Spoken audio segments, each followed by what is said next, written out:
Bismillahirrahmanirrahim. Assalamualaikum warahmatullahi wabarakatuh. Profesi dokter pria, dokter kandungan, memeriksa pasien perempuan. La yakhluwanna rajulun ma'amra'atin illa ma'azi mahramin. Tak boleh berdua-duaan laki-laki dengan perempuan kecuali tak ada mahram, kecuali ada mahram. Tak boleh. Anta musayyada mar'atin la tahillu lahu. Menyentuh tangan perempuan yang tak mahram lebih baik ditusuk paku dari api neraka ke kepala daripada menyentuh tangan perempuan yang tak mahram.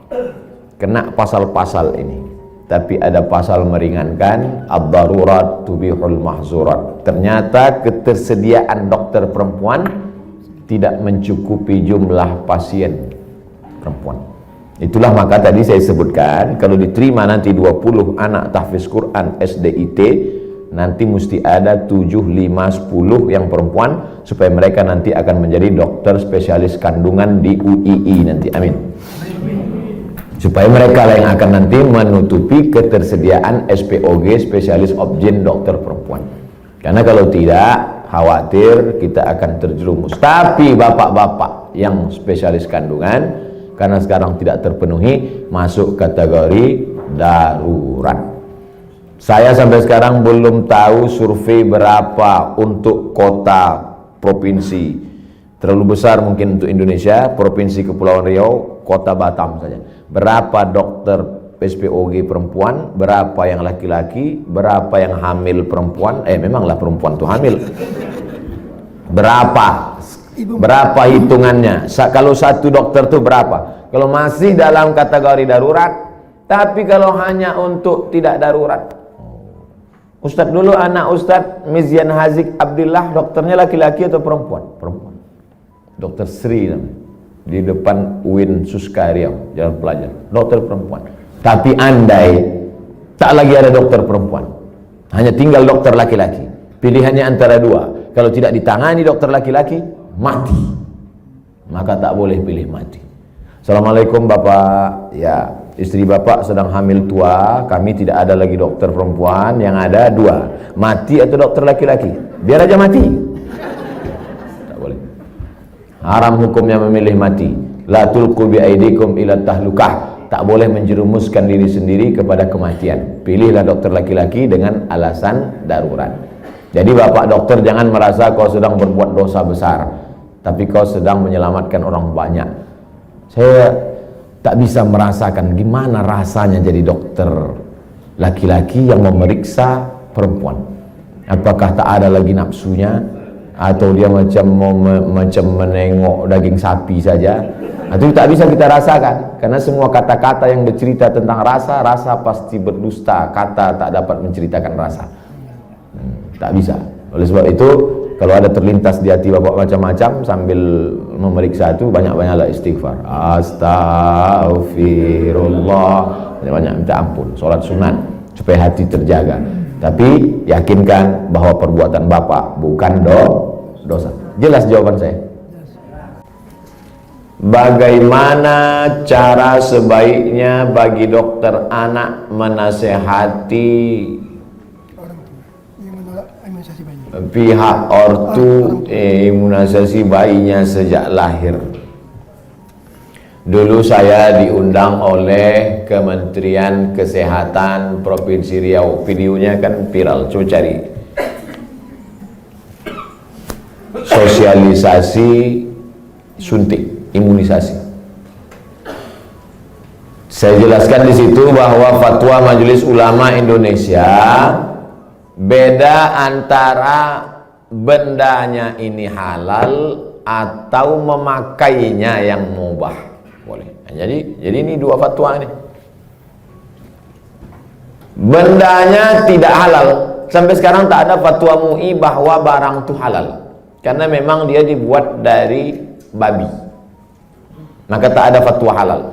Yang ada itu fatwa mubah, boleh menggunakannya karena alasan memilih dua mudarat yang teringan. Cacat, sakit, mati dengan babi. Kalau kita masuk ke hutan, pilihannya babi sama mati. Pilih mana? Pilih babi atau mati? Orang Batam pilih gonggong. Tidak boleh pilih mati, pilih babi. Pergilah kita berdua ke dalam hutan, tak ada makanan. Ustaz, pilihannya dua nih Ustaz, kita mati atau makan babi? Ayo kita makan babi nih. Hanya untuk menyambung hidup, sementara dapat pisang. Tapi setelah dapat pisang, tinggalkan babi. Yang gua nanti pas dapat pisang, saya makan pisang. Bro, ayo makan pisang. Enak babi ini Ustaz. Tak bisa. Mana tahu nanti datang pakar medis dunia, entah dari mana, dibuatnya lah barang dari yang halal, maka kita tinggalkan yang ini. Tapi sementara dia datang, maka menggunakan ini hukumnya mubah. Jelaskan itu. Kami tak bisa menjelaskannya Pak Ustaz. Tontonlah video ini. Potong. 1 menit tak sampai tadi. Masukkan ke Instagram. Tontonkan ke ibu tuh. Saya tak mau. Tonton ibu. Nggak mau, ini Ustaz radikal katanya. Kalian carilah Ustaz yang agak-agak lembut sedikit. Ada kekeliruan berpikir nanti kalau anak saya sudah hafal Quran, anak-anak SDIT ini sudah hafal Quran, mau apa? Karena bayangan dia kalau sudah hafal Quran jadi ustadz. Nggak maulah anak kami jadi ustadz, nanti macam Ustaz Somad, ceramah sana ceramah sini. Nggak maulah kami anak kami jadi imam, paling-paling jadi imam tarawih. Tolong mindset kita dibetulkan, main otak, setting. Karena banyak juga orang ini main otak setan. Mindset otak setan. Jadi hafal Quran itu bukan tujuan. Hafal Quran itu sarana. Tujuannya rumah sakit budi kemuliaan. Sarananya naik ojek, naik grab, naik mobil, naik sepeda. Ini ngapal Quran ini sarananya. Tujuannya supaya dia menjadi hamba Allah, jangan jadi hamba harta, hamba kuasa, hamba wanita. Kalau sudah dia hafal Quran SDIT, habis itu kita tidak paksa dia mau jadi apa, terserah. Anak saya tak saya paksa jadi ustaz, terserah mau jadi apa dia. Bakat dia kemana. Jadi kalau nampak dari kecil udah megang-megang jarum suntik, memang ke fakultas kedokteran lah itu. Dua kemungkinan, kalau tidak pecandu narkoba. Nauzubillah, nauzubillah. Jadi pendidikan Islam pertama dimasukkan ke kepalanya itu Quran, habis itu hadis Nabi, habis itu barulah akhlakul karimah. Itu mesti dibetulkan. Jangan nanti berpikir nanti habis hafal Quran jadi apa? Ya tetap jadi profesi dia. Kalau dia jadi pengacara, dia jadi pengacara yang hafal Quran. Kalau dia jadi tentara, jadi tentara penghafal Quran. Kalau jadi polisi penghafal Quran. Betul kepalanya. Tak dimakannya, tak dizoliminya orang lain. Itu tujuannya. Insya Allah 10-20 tahun akan datang, generasi kita adalah generasi yang Qurani. Dan kita punya kontribusi di situ dengan SDIT ID.